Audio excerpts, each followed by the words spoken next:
সালাম TV, the solution for humanity. কিন্তু নীতি হলো দুইটা, হালাল হতে হবে, উত্তম হতে হবে। এই কথাটা হয়তো অনেকে ভুলে যান। যারা গরু কিনবেন, এই কথাটা এই জন্য বলার প্রয়োজন, যেহেতু এখন গরু কেনার সময় কোরবানির পশু আপনি সংগ্রহ করবেন। কি করবেন? দেখেন আপনার টাকা যেন হালাল হয়, তাহলে আপনি কোরবানি করবেন, না হলে লোক দেখানো কোরবানি দিয়ে কোনো কাজ হবে না। আপনি হালাল টাকা দিয়ে কিনবেন, দ্বিতীয়টা হচ্ছে উত্তম একটা পশু কিনবেন। এই দুইটা জিনিস আল্লাহ চেয়েছে, যেটা আপনি সূরা বাকারার 264-65 এই আয়াতগুলোতে পেয়ে যাবেন। আমি আয়াতের দিকে যাচ্ছি না। আল্লাহ বলছেন, বান্দা তোমাদেরকে যদি একটা পচা মাছ দেয়, তোমার ব্যাগে ঢুকবে না যদি তোমার চোখ খোলা থাকে। বুঝেন আল্লাহ কি বলেছে? যে বান্দা তোমাকে যদি একটা পচা সরা কিছু দেয় আর তোমার চোখ খোলা, তুমি দেখতে পেয়েছো, তুমি নিবা? আর একটা ছিঁড়া টাকা আমরা নিতে চাই না দেখার পরে, কিন্তু লুকিয়ে তো অনেক ভাড়া টাকা চলে আসে, আসে না? পচা মাছও চলে আসে। কিন্তু আল্লাহ বলছে, বান্দা দেখে নেওয়ার পরে তুমি এটা গ্রহণ করবা। তাহলে তুমি বান্দা যখন দেখে নেওয়ার পরে এটা গ্রহণ করবা না, তাহলে আল্লাহ সুবহানাহু ওয়া তাআলা সম্পর্কে তোমার এত মন্দ ধারণা কেন? আল্লাহ কি চোখ বন্ধ করে আছে? আল্লাহ বলছেন, বান্দা আমি সবকিছু দেখতে পাই। যখন আল্লাহ দেখতে পাচ্ছে, তাহলে আল্লাহকে আপনি এত অল্প মূল্যের এত তুচ্ছ জিনিসটাকে আল্লাহর কাছে পেশ করেন কিভাবে?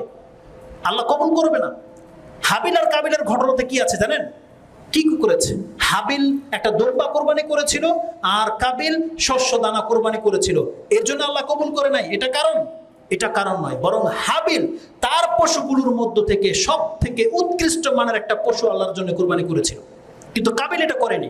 কাবিল যদি এক মুঠ শস্য যদি উত্তম কিছু দান করতো, হয়তো কবুল হয়ে যেত। ও একেবারে থার্ড ক্লাসের কিছু পণ্য শস্য আল্লাহর কাছে কোরবানি করেছে, কিন্তু আল্লাহ এটা গ্রহণ করেনি। এটা হচ্ছে আমাদের শিক্ষণীয় বিষয়। এই জন্য আল্লাহ বলছেন, ওয়াতলু নাবা আবনা আদামা বিল হক, আপনি আপনার উম্মতদেরকে হাবিল এবং কাবিলের ঘটনাটা বয়ান করে শোনান। আল্লাহ বলছেন, বয়ান করে শোনান তাদের কাছে। কেন? এটা তাদের উপকারে আসবে। আল্লাহ সামান্য কিছু কবুল করে, কিন্তু উত্তম হতে হবে, এটা ভুলে যাবেন না। এই জন্য সর্বশেষ একটা হাদিস শুধু স্মরণ করিয়ে দিই, যে হাদিসটা আমাদেরকে ইঙ্গিত করে দেবে যে কুরবানির পশুর জন্য কোন পশুটা জায়েজ হবে না। এই চারটা বড় বড় রোগ, চারটা বড় বড় ত্রুটি আছে। এই ত্রুটি থাকলে কুরবানি জায়েজ হবে না। হাদিসের দুইটা শব্দ, লা তুজিজি, আরটা হচ্ছে লা তাজুজু, যথেষ্ট হবে না, আরেকটা বর্ণনায় জায়েজ হবে না। কোন পশু? রাসূল সাল্লাল্লাহু আলাইহি ওয়াসাল্লাম বলছেন, আরবাউন লা তুজিজিউ, যথেষ্ট হবে না। চার ধরনের রোগ থাকলে, অথবা লা তাজুজু, জায়েজ হবে না, ওটা হচ্ছে যথেষ্ট হবে না, এটা হচ্ছে জায়েজ হবে না। ফি আল আদাহি, কুরবানির ক্ষেত্রে চারটা পশু, সেটা কি? আল আর আল আওরাউ আল বাইয়ানু আওয়ারুহা, এমন কানা যেটা স্পষ্ট দেখা যাচ্ছে যে চোখে দেখে না, গরু অন্ধ বা কানা, এক চোখ নাই, এরকমের গরু কুরবানি করা জায়েজ হবে না। যদি কোনো ব্যক্তি হাটের থেকে কিনেও এনে ফেলেন রাতের বেলায়, তার মানে দিনের বেলায় জানতে পেরেছেন, আপনার উচিত সেটা বিক্রি করে দেওয়া, অথবা এটাকে রেখে দেওয়া। এটাকে কুরবানি করা যাবে না। আপনার সামর্থ্য থাকলে আরেকটা কিনেন, অথবা এটাকে বিক্রি করে দিয়ে আরেকটা নিয়ে আসেন। এটা কোনো অবস্থাতে জায়েজ হবে না। দ্বিতীয়ত যেটা, আল মারিদু আল বাইয়ানু মারাদুহা, এমন অসুস্থ আপনি বুঝতেই পারতেছেন গরুর গায়ে অনেক জ্বর, ফেনা উঠে গেছে, দাঁড়াতে পারতেছে না, আপনি এটাকে বাঁচানোর জন্য কুরবানির উদ্দেশ্যে জবাই করতে পারবেন না, বরং গরুটাকে হালাল করার জন্য জবাই করতে পারবেন। মানে ঈদের আগেই, যখন জানবেন এটা মরে যাবে একটু পরে, তার আগে জবাই করে নেন, যাতে এটা নষ্ট না হয়। কিন্তু কুরবানির জন্য জায়েজ হবে না এমন অসুস্থ গরু। তৃতীয় রোগ হচ্ছে ওয়াল আরজাউ আল বাইয়ানু জালুহা, এমন খোরা যে একটা পা একেবারে অকেজু, পা একেবারে অকেজু, এমন রোগ হয়েছে যেটা হাঁটতে পারে না, বা প্যারালাইসিস একটা পা। এই ধরনের গরু কুরবানি পশু কুরবানি করা যাবে না।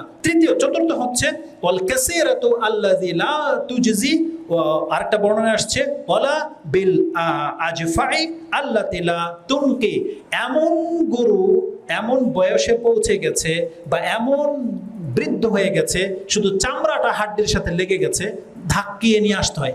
আমাদের ভাষায় একটা বলে ট্যাং গরু, কি বলে? ট্যাং। এটা চলবে না। গত বছর বলেছিলাম, যখন রাস্তা দিয়ে আসতেছিলাম, কাইক্কার টাইক থেকে দাঁতে নাই, হাড় হাড্ডি বেরিয়ে গেছে, এমন গরুকে কুরবানির জন্য নিয়ে আসা হচ্ছে। কেন? ওই যে আগেই বলেছি যে আমাদের বাড়াবাড়ির কারণে, যে কুরবানি না করতে পারলে লোকে কি বলবে।